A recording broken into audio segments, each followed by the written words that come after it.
Olá, galerinha do sétimo ano. Estamos aqui hoje para mais uma aula de ciências. E hoje nós vamos fazer uma breve revisão do que a gente já viu ainda quando a gente estava nas aulas presenciais, tá? Assunto do primeiro bimestre. Mas por que, professora? Porque vocês vão precisar fazer uma provinha com relação a esse tema. Mas bem tranquilo. Bom, capítulo 3 ele vai falar sobre o papel da ciência. Então a gente viu que a ciência é uma das mais antigas matérias estudadas, né? E ela tem por função responder às perguntas e enfrentar os desafios impostos no nosso cotidiano. Ela visa também criar conhecimento, melhorar a educação e a qualidade de vida. Então, a ciência ela vai ter diversas atuações e importâncias para a gente todos os dias. Então, o fato de eu ter um celular, ter um computador, tudo isso vai ser graças ao estudo da ciência. Desenvolver vacinas, curar doenças, então tudo isso é papel da ciência. Bom, então o que é ciência? Então, ciência é qualquer conhecimento ou prática sistemáticos, ou seja, que vão atuar juntos aí. O sistema de adquirir conhecimento baseado nos métodos científicos. Então, a gente vai ver já mais na frente em que consiste esse método científico. Bom, para a gente entender um pouco de ciência, a gente tem que entender como é que um cientista se porta. Então, para ele fazer alguma coisa, ele precisa fazer primeiro uma investigação científica, que é um conjunto de etapas utilizadas pelos cientistas a fim de produzir um conhecimento. Então, como é que ele faz? Ele está aqui nessa chargezinha. Nós temos o rapaz comendo a goiaba, vendo umas mosquinhas aqui, ó. E aí ele quer entender como é que aparece o bichinho dentro da goiaba. E aí ele vai fazer o quê? Vai lançar uma hipótese e aí, para comprovar cientificamente, ele precisa fazer um experimento, certo? Então, é assim que funciona. Nós também vamos ver que para a ciência é muito importante a questão dos fenômenos. Então, o fenômeno é o quê? Um evento normalmente oriundo da natureza, que vem da natureza. A ciência também é responsável por esse campo de estudo. Tempestades, terremotos, furacões e outros fenômenos naturais, né? Então, eles também vão ser alvo de estudo da ciência. Bom, a gente vai fazer agora um breve histórico da ciência, com os seus principais cientistas mais atuais, né? Mas a gente sabe que a ciência ela vem desde a Grécia Antiga, com Aristóteles, então tem muitos outros cientistas. Mas vamos colocar em pauta os que se destacaram mais e são mais atuais. Primeiro, eu tenho o Edward Jenner, que ele foi importantíssimo na descoberta da varíola e da cura da varíola, fazendo com que ela fosse erradicada. Depois de Jenner, eu tenho Charles Darwin, que também teve um papel muito importante, porque ele que desenvolveu uma teoria chamada de seleção natural. O que é essa seleção natural? Que só os seres bem adaptados se sobressaem e conseguem sobreviver. No caso, nós, né, os seres humanos. Nós estamos aqui hoje, já resistimos há várias décadas. Significa que nós somos bem adaptados a tudo e a todas as modificações até o atual momento. Nós temos também Louis Pasteur, que foi responsável pelo processo de pasteurização. Então, leite em caixa, leite de saco, iogurte, queijo. Então, esses alimentos perecíveis só conseguem ficar armazenados por muito tempo graças a esse processo de pasteurização, certo? Que foi desenvolvido por Louis Pasteur. Então, ele pasteuriza esses alimentos, né? Colocando eles a uma temperatura muito quente, depois a uma temperatura muito fria, para matar esses micro-organismos, para que ele não apodreça, certo? Quando estiver armazenado. Claro, tem um período de tolerância, mas funciona. Nós temos também Oswaldo Cruz, que foi responsável por criar um dos maiores centros que a gente tem hoje, que é a Fiocruz. Então, a gente viu agora, principalmente nesse período de pandemia, que a Fiocruz está desenvolvendo os testes, a Fiocruz está buscando a vacina e remédios para tentar mitigar a questão do coronavírus.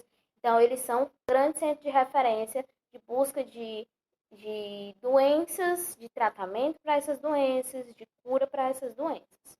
Nós temos também Carlos Chagas, que foi importantíssimo porque ele descobriu a doença de Chagas, que é ocasionada por um mosquito chamado de barbeiro. Ele é barbeiro porque ele pica na região do rosto, inocula um protozoário e esse protozoário acaba se instalando no seu corpo, né? Infelizmente é uma doença que você tem tratamento, mas infelizmente ainda não tem cura. Mas a pessoa consegue ter uma qualidade de vida boa. E por fim, Adolf Lutz, que também é um dos maiores, criou um dos maiores centros de referência, que recebe o nome dele, né? Centro Adolf Lutz. E aí ele cuida das doenças tropicais, como malária, cólera, febre amarela, estudando essas doenças e desenvolvendo curas para essas doenças, certo? Esses são os principais cientistas e os seus principais marcos. Bom, e aí o que consiste um método científico? Então a gente viu que os cientistas eles só produzem conhecimento a partir de um método científico. Então o método científico consiste nessas 5 etapas. Primeiro a gente observa um fenômeno, né? Se questiona por que aquilo ocorre, como aquilo ocorre, e aí cria uma hipótese, né? De como aquilo ocorre. E aí, para testar a sua hipótese, você vai fazer o quê? Experimentos científicos dentro de laboratório, em campo, não sei, dependendo do que você quer descobrir. E aí, por fim, quando você fizer aquele experimento, você vai chegar a uma determinada conclusão. Se você aceita ou rejeita a sua hipótese. Então, pode ser algo positivo ou pode ser algo negativo, mas tudo surge dessa maneira. Então, você tem que seguir todos esses passos para adquirir um conhecimento científico. Passando para um outro capítulo, agora falando sobre a origem da vida. Baseando no que a gente viu no método científico, isso não fica muito longe, né? Então, a gente só sabe como foi que a vida surgiu porque alguns cientistas testaram isso e tentaram achar uma solução, né?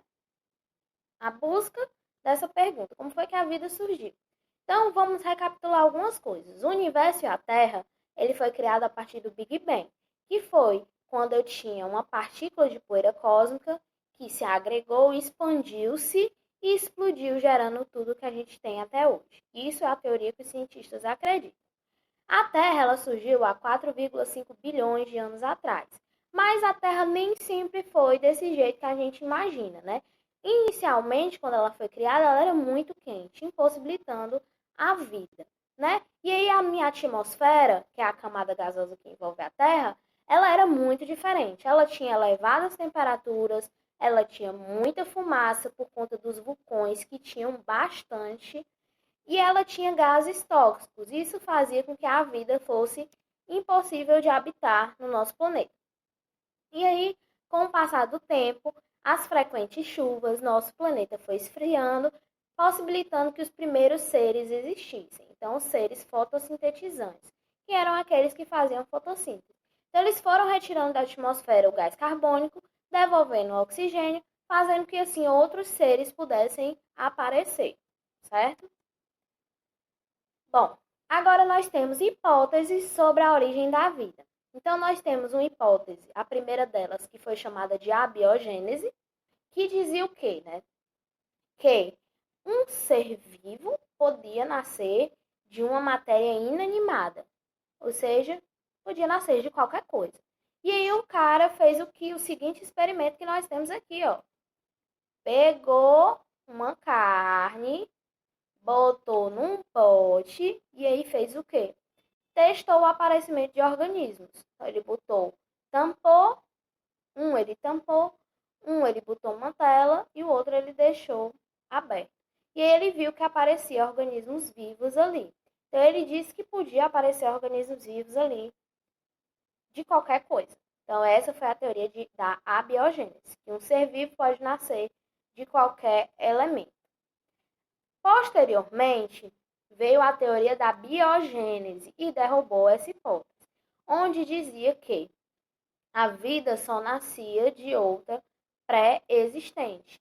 Que aí ele fez esse experimento aqui, que nós estamos vendo desses frascozinhos.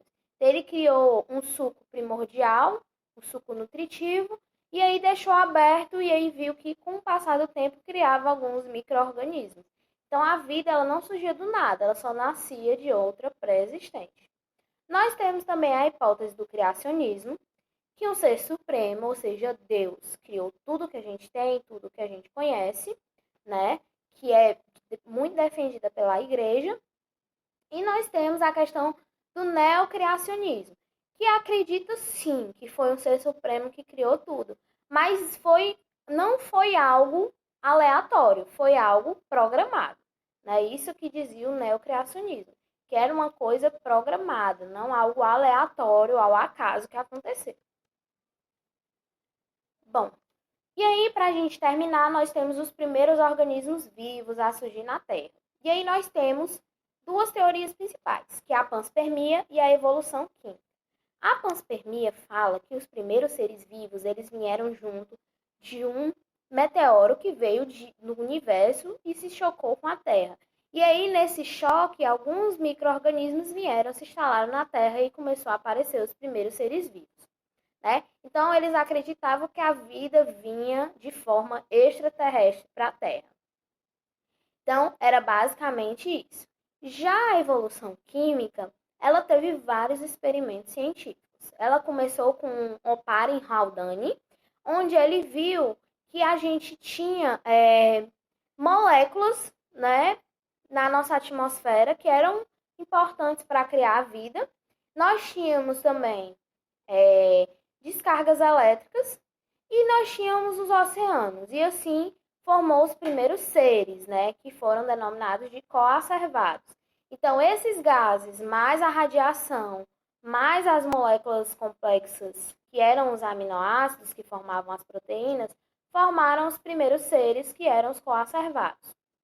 Depois de Oparin Haldane, nós temos também o experimento de Miller, que ele comprovava que eles estavam certos com relação à sua atmosfera primitiva. Então, ele fez experimentos simulando a atmosfera primitiva e ele viu que era formado os aminoácidos. Então, os aminoácidos, eles são importantes para formar as proteínas. Então, os aminoácidos é como se fosse o tijolo de uma casa. A casa não seria construída se eu não tivesse os tijolos. Então, as proteínas que são importantes para o nosso corpo não seriam construídas se eu não tivesse os aminoácidos, certo? Então, ele comprovou a teoria aí de Oparin. E aí, essa ficou sendo a mais aceita, a evolução química. Então, os seres evoluíram para chegar ao que a gente tem hoje, certo? Quimicamente, ou seja, mudando sua conformação, seus elementos. Bom, vou deixar uma atividade para vocês em PDF. Quero que todos façam, porque vai ajudar no desempenho da prova. Então, quem está com desempenho baixo, essa revisão vai ajudar e vai ajudar também nessa próxima prova para quem não está com desempenho baixo. Mas é de suma importância que todo mundo responda a revisão bonitinha no caderno, me envie a foto, porque vai ajudar na nota, certo? Então, meu povo, era isso que eu tinha para passar para vocês. Eu espero que vocês tenham entendido. Qualquer dúvida, eu estou à disposição. Então, fiquem todos bem e até a próxima aula. Tchau, tchau.